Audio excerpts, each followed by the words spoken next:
Thank you, Mr. Speaker. Mr. Speaker, I rise to provide this Honorable House with an update on the recent developments regarding our government's response to rising prices. Mr. Speaker, the elephant sits firmly in the room. As a country, we have lived through dramatic periods of setbacks since March 2020, when we started to feel the effects of COVID-19. During this time, Mr. Speaker, we were hit harder than any other region in the world, both in terms of per capita deaths and economic contraction, given our openness as a small island developing state. Through our resilience, our commitment, our collaboration, we managed to recover significantly over the last year. My government's vision and survival kit, the SLP manifesto, with its modern injection of policies and initiatives, have resuscitated many comatose sectors of the economy, thereby bringing relief to many businesses and households in this country. However, continuous increases in food prices and fuel prices, Mr. Speaker, continue to result in significant setbacks. Mr. Speaker, during this year, the world has witnessed significant and persistent increases in the price per barrel of crude oil, from as low as US $76.08 in January 2022 to as high as US $122.11 in June 2022, an increase of 61%, Mr. Speaker. As a small open economy, these international developments have resulted in continuous increases in domestic prices, and as at April 2022, inflation stood at 5%. The overall price of food and non-alcoholic beverages has risen by 3.9%. But within the food category, there are stark increases in prices. For example, the price of meat increased by 8.5%.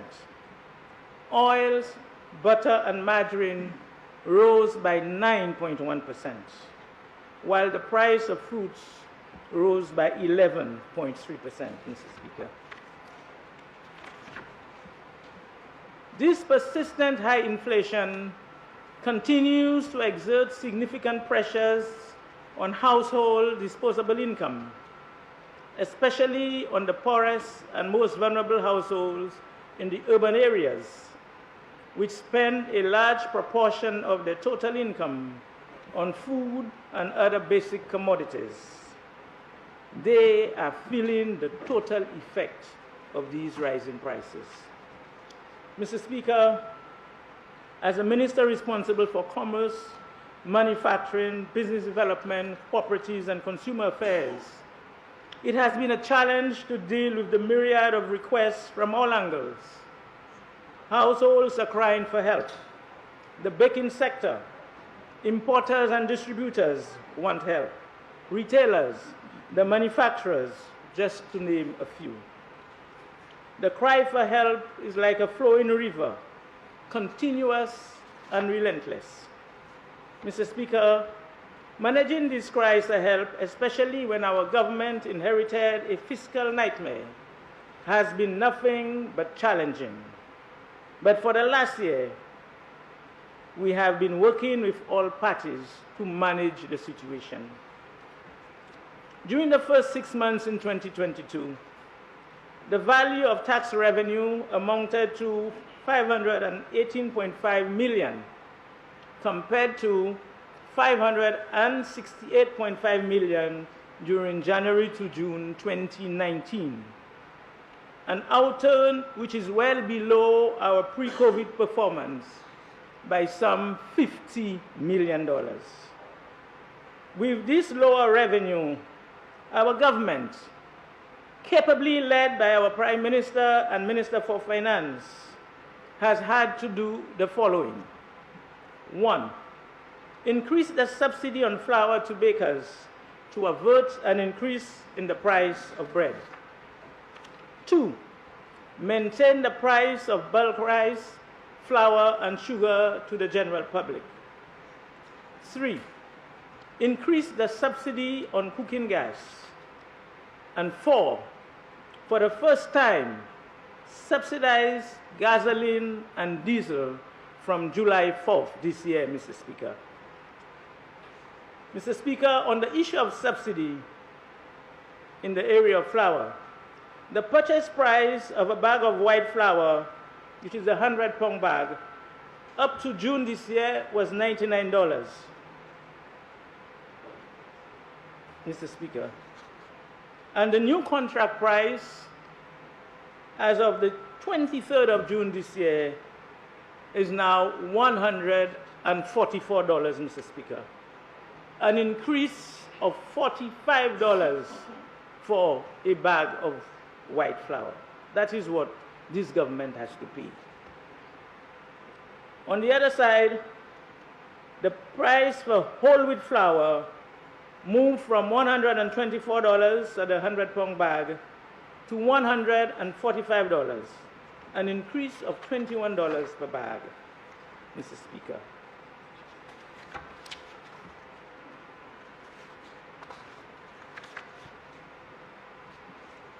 From January this year, the Ministry of Commerce has been in discussion with the Bakers Association to ensure that St. Lucians have bread on the table. Mr. Speaker, I want to pause here to take this opportunity to thank the executive of the Bakers Association for sharing our vision and working with this government to ensure that the price of bread remain without an increase and that the average St. Lucian could purchase bread and have bread on the table, Mr. Speaker. Mr. Speaker, to keep the price of bread unchanged, this government, our government, during the month of June, allowed bakers to purchase a bag of white flour at $35, Mr. Speaker, when the government purchased at $99. This is the significant subsidy that this government, a subsidy of $64 on a bag of flour. That is what this government did, Mr. Speaker. And this subsidy, now that I can report, for the month of June, the bakers purchased 7,832 bags of flour, Mr. Speaker. The cost to the government, the total subsidy, was $501,248. $501,248, Mr. Speaker. $500,000 for June. This is what it costs John Public. So when the average person goes over and purchases, whether it is a roll, whether it is a pan bread, or whether it's a Creole bread, I want, through you, Mr. Speaker, for the general public to understand that for every bread purchase, the government, this administration of the St. Lucia Labour Party, is supporting the price of that bread on the table, Mr. Speaker. Mr. Speaker, this government promised to put the people first, and we continue to do so in real terms, in tangible terms, Mr. Speaker. Mr. Speaker, my government continued its subsidy of bread, and we have just concluded another round of negotiations with the bakers. This time, we have agreed to sell a bag of flour to the bakers at $60 a bag. Remember, the government is purchasing that bag of flour now for $144. Mr. Speaker, this government is subsidizing bakers and bread by $84 for every bag of flour, Mr. Speaker. This agreement we have with the bakers, Mr. Speaker, is from the 1st of July up to the end of September, 3 months. And we estimate that it is going to cost this government $1.7 million in subsidy, Mr. Speaker. It is important, Mr. Speaker, that we understand that this government is making and continue to make significant sacrifices in the area of revenue for our people. Mr. Speaker, in the area of bulk rice, flour, and sugar to the general public, I've listened to the critics spreading untruths and trying to cause distraction among us. The most recent being that our sugar shortages was as a result of the government's inability to pay its suppliers, Mr. Speaker. But I want, Mr. Speaker, to inform the general public through you that this is yet another untruth. Mr. Speaker, the contract for sugar was concluded in May this year. We are all aware of the challenges surrounding shipping logistics and supply chain issues. These factors have significantly impacted the availability of supplies for both private and public sector agencies. To make the matter worse, Mr. Speaker, last month I sat with one supplier and we were promised sugar the third week in July. Our follow-up has now told us that we cannot get the sugar until August. Mr. Speaker, my ministry continues to work assiduously with other suppliers in the region to ensure that we receive sugar, because we understand that in addition to its use by households, sugar is a critical input for our manufacturers. Last week, we received 5 containers of brown sugar, which is 2,500 bags of sugar from Barbados, Mr. Speaker. And through our negotiations, they promised us another 6 containers. But, Mr. Speaker, since then, we've been told that they are rethinking because they want to hold it for their domestic markets. This is the situation that we have to face as a country. Not only are we facing increased prices, we are also facing availability of products. And as a country, we need to sit down and have the discussion of where we are heading, and that is critical. That is not a moment for us to divide, because we have to feed our people. Mr. Speaker, our ministry has been proactive and acted swiftly by putting systems in place to facilitate the manufacturers, the hotels and restaurant owners to import their bulk sugar requirements to ensure continuity of their businesses as an interim measure. Mr. Speaker, let me assure the public that at present there is enough sugar on island. We are urging the wholesalers and retailers to work with us to ensure that the sale of sugar is properly managed so that everyone will be able to purchase. Every outlet, the large supermarkets, as well as the tea boutiques and the shops all over the country. Mr. Speaker, after intense discussion with our suppliers, we anticipate that we are going to regularize the delivery, especially of sugar. But I want to take this moment, Mr. Speaker, to remind our retailers that the current legislated maximum fixed price for brown sugar is $1 per pound, while the white sugar is $1.10. Mr. Speaker, I want to repeat this. The brown sugar is $1 per pound and the white sugar $1.10 per pound. I'm saying so because I want to put the business community on notice that our inspectors will be a lot more vigilant on the ground to protect our consumers.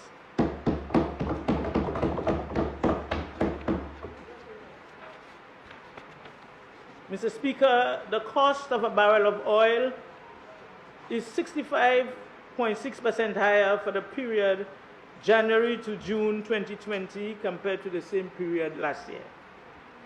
Consequently, the prices of petroleum products, including cooking gas, continue to skyrocket.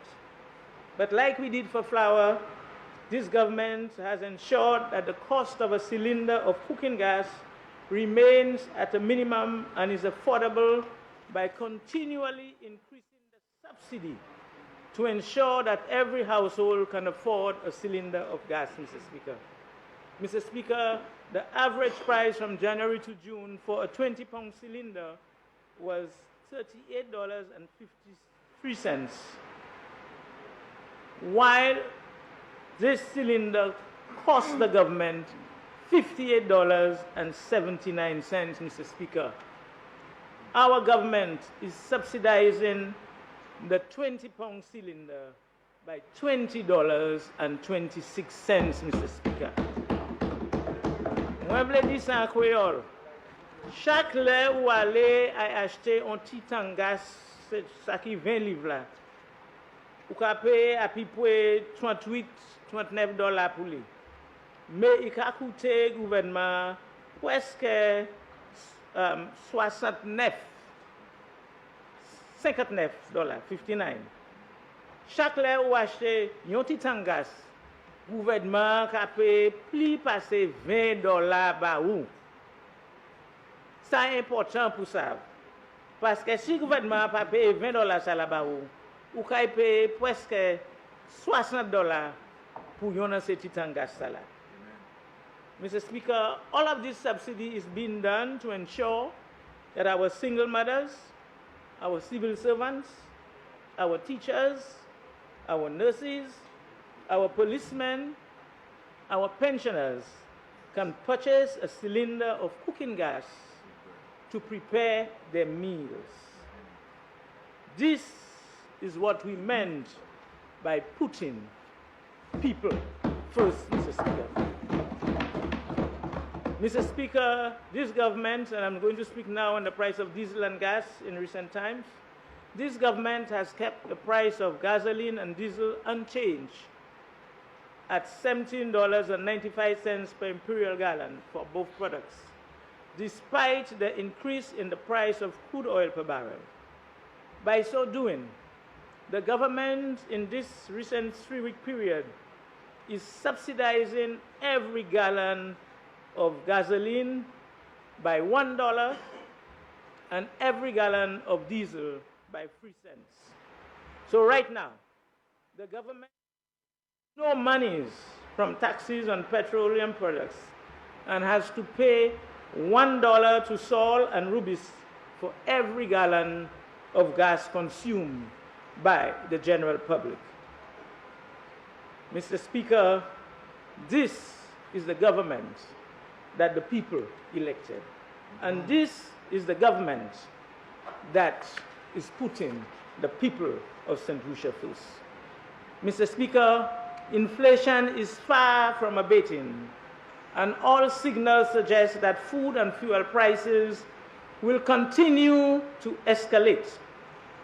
Mr. Speaker, let me assure the people of St. Lucia that your government will continue to put in you first. It is a difficult period for both the government and the citizenry. We will continue as much as possible to subsidize the bread that you eat. We will continue as much as possible to subsidize some basic food items and the cooking gas you need to prepare your food for your family. We continue discussion with the bakers because we do not know what is going to happen at the end of September. We continue our discussion with the Chamber of Commerce as well. We will continue to stabilize the retail prices of gasoline and diesel, and we will continue to examine new areas, industries and markets for economic benefits to ensure that we all emerge better and stronger after this crisis. Mr. Speaker, this too shall pass. I thank you.